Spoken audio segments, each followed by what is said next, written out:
राधा जी की कृपा से आज चौथा अध्याय आपके समक्ष प्रस्तुत है। वृंदावन आज भी वैसा ही था।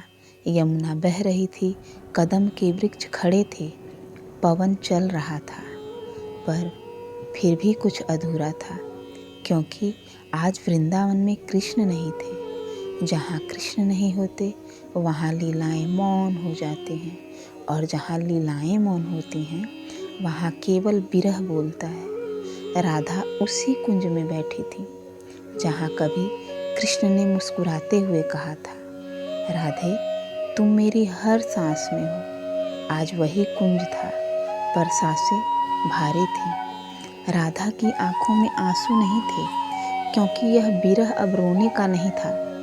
यह विरह अब उनकी आत्मा में उतर चुका था। कृष्ण का जाना राधा के लिए त्याग नहीं था, वह एक गूढ़ संकेत था।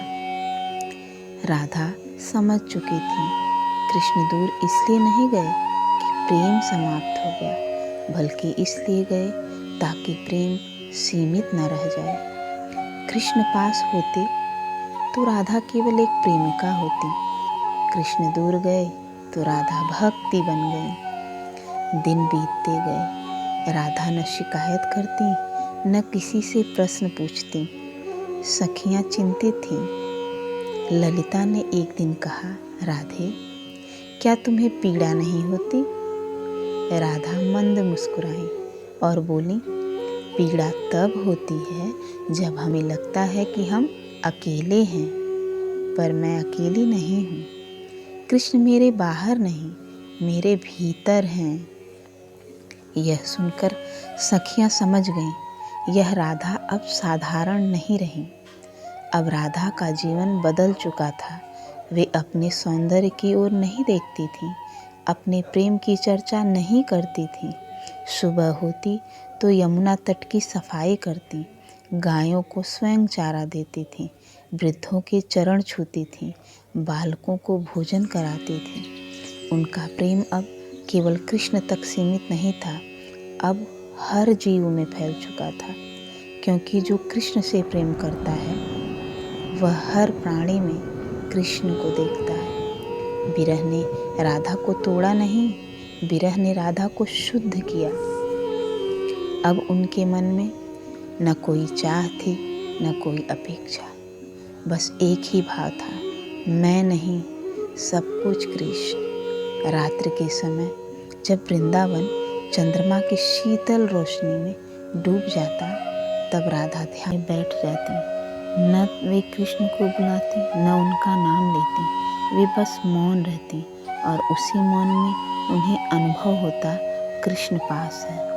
न रूप में, न स्पर्श में, बल्कि अनुभूति में। उस रात राधा की आंखों से आंसू बहे, पर वे आंसू दुख के नहीं थे, वे आंसू कृतज्ञता के थे। उन्होंने कहा, यदि तुम सदा मेरे साथ रहते तो मेरा प्रेम छोटा रह जाता। तुम दूर गए ताकि मेरा प्रेम अनंत बन सके। यही इस अध्याय का रहस्य है। विरह भक्ति की कमजोरी नहीं, विरह भक्ति की ऊंचाई है। जब प्रेम मिलने की इच्छा से ऊपर उठ जाए, तभी वह भक्त बनता है।